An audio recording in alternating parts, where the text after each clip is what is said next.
Mga idol, welcome to my YouTube channel. Sa video na to mga idol, tuturuan ko kayo kung paano mag-record dito sa M-Track Audio. Pero bago tayo mag-record, alamin muna natin siya kung para saan, kung paano siya gamitin, no? So, ito mga idol, no? Ito yung USB niya. Ayan mga idol, bali, una, ito yung kasama niya, no? USB niya, USB cord, ayan. So, makikita nyo parang siyang pang-printer, no, yung cord niya. Dito siya sinasaksak. Ayan. So, yung kabila naman, ito, sa PC or laptop, no.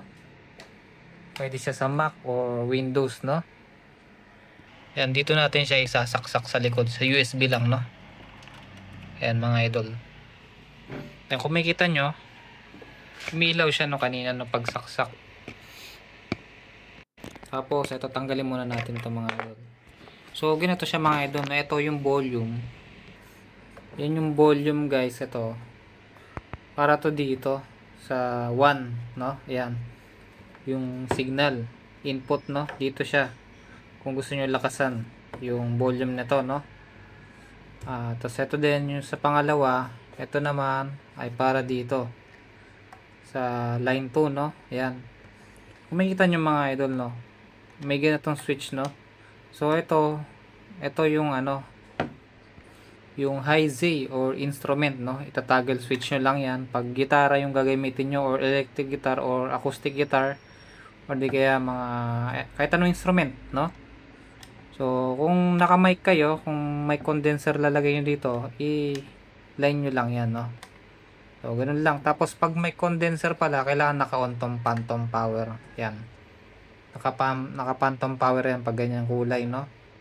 Pag sa instrument, hindi nyo na kailangan ng phantom power. I-off nyo lang na ganyan, no?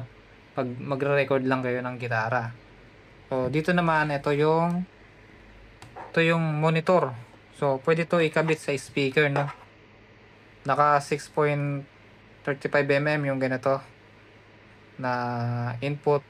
Kinonvert ko lang to sa dito sa headset na ganito, no? Yung 3.5 mm. Ayan, so suksok nyo lang na ganyan. So, kung may speaker kayo, kailangan naka-wire, no? Ayan. Ikakabit nyo lang na ganyan. Ito yung output, guys. Ayan. Dito nyo lalagay. So, wala may converter kayo, guys, no? I-check nyo na lang sa tag yung description kung saan ko nabili ito. Tapos, pwede ka gumamit ng earphone or headset or di kaya speaker na studio monitor, no? Yung mga edifier, yan. May ilalagay ko na sa sa link, guys, yung sa tag na product tag natin yung speaker na maganda dito, no, pang monitor nyo. Ibig sabihin ng pang monitor, guys, ay yung yung pag nag-instrument kayo, for example nag-gitara kayo, so maririnig nyo na kagad digital dito. Mag-out siya ng real time, no, yung output niya. Walang delay yun. Basta wire, ito gagamitin nyo or speaker studio monitor. Ganon din sa mic, mga idol. Kung dalawa yung gagana, maririnig mo yung dalawa lalabas, no, yung output. So yun, ito yung volume niya ng monitor. Kung pwede nyo lakasan or hinaan. Tapos ito naman, guys, itong monitor. Ito, di ba, power sa headset to, dito yan. So itong monitor na to, para dito yan sa sa likod, no.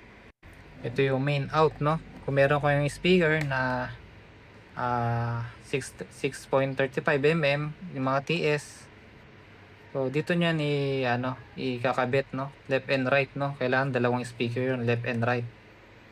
So ngayon wala ako kasing pandemo dito, so kaya ito na lang ginamit ko, yun nandito, no. Pwede ito na lang mas okay din to, guys. Tas yan. So, direct stereo kapag gusto nyo na marinig ka agad, no. So, dito yung sa USB. Tapos, direct mono. Yan. Ako kasi direct stereo para marinig ko kaagad to. Yung real time, yung output. So, yun. Pag sinaksak nyo yun, guys, wala nang driver na install, no. Punta ka na kaagad sa Audacity.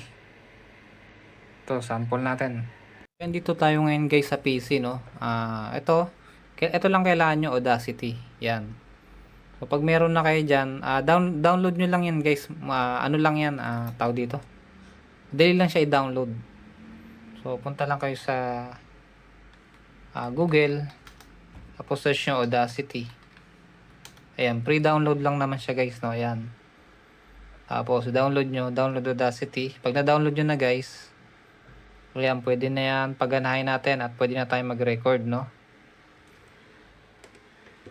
So, yan, example, no? Siya nga pala guys, kailangan nyo ng ganito. Ang tawag dito, XLR, no? Ayan, XLR tawag dyan. Sa akin, Ugreen binili ko kasi para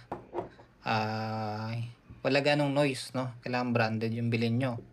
So, ito, para dun to. Dito. Ayan guys. Ayan. So, tas yung kabila, ito, para sa gitara. Okay, so, ito, kailangan yung gitara nyo. Meron siya XLR input. Ayan. No? Hindi dito guys, no? Dito. XLR input. Tapos yun, pwede na kagad mag-record yan. Dito na tayo. Make sure na naka-on yung high-Z, no? Naka-toggle switch, no? Tapos ito, click nyo lang tong record button. Yan. Tapos yun, pwede na kayo mag-record, no? Ayan. Oops, may nakalimiton tayo guys. Need muna pala natin iset dito. Punta kayo sa preference. Need muna natin iset yung ano natin, yung M-Track audio, no? So dito, ito yung speaker, no? May speaker tayo dito. Ayan. Bluetooth siya, no? Tama yan. Ito yung speaker natin yan. Tapos, ito dito sa recording, ito guys, importante, no? Kailangan ang ilagay nyo dito, piliin nyo dito, ito yung line, USB audio codec, no? Ayan mismo yung M-Track audio. Yan yun. So, kailangan pipiliin natin yan para mag-activate yung record natin. So, yan, okay lang natin yan. Tapos, close natin. Tapos, restart natin, no? Buksan ulit natin yung, yung Audacity.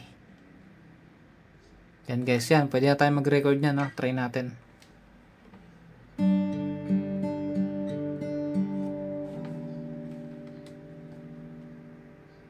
Yan, guys. Try na natin, no? Yan. Yan, pwede na tayo mag-record guys.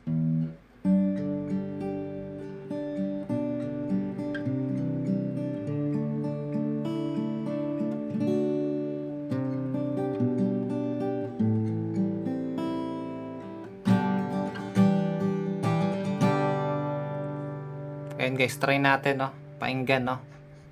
Ayan guys, i-play natin sa speaker guys, no? Umpisa natin dito. Medyo lakasan natin konti.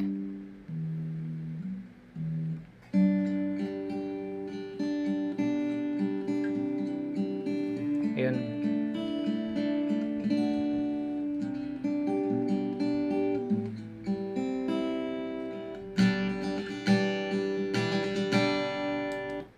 Ayun guys, sobrang ganda niya. Ng output niya, sobrang ganda. Detalyado talaga guys yung pagka-record ng ng M-Track audio natin. Sobrang ganda niya talaga guys. Parang siya, Scarlett. Focusrite, no? Ganda quality talaga nito guys. Try nyo guys, ilagay ko yung link sa description. Kaysa mag-Focusrite kayo dyan, Scarlett, sobrang mahal nyon. Ito nasa 2,000 plus lang ata. 2,000 plus lang yung bili ko dito guys. No? Tapos may voucher pa ako nyon nung binili ko. So sobrang mura ng bili ko dito guys. Yan, dalawa, no? Stereo. Pwede left and right. Tapos pwede piano, pwede gitara, tapos mic condenser. Ayan guys, pag may condenser, i-on nyo lang to. So yun guys, sulit na sulit yung bilhin natin dito. So hanggang dito na lang tayo guys. Salamat sa panonood. Sana nagustuhan nyo yung video. Kung may natutunan kayo, please like and subscribe para sa iba pang video. Maraming salamat guys.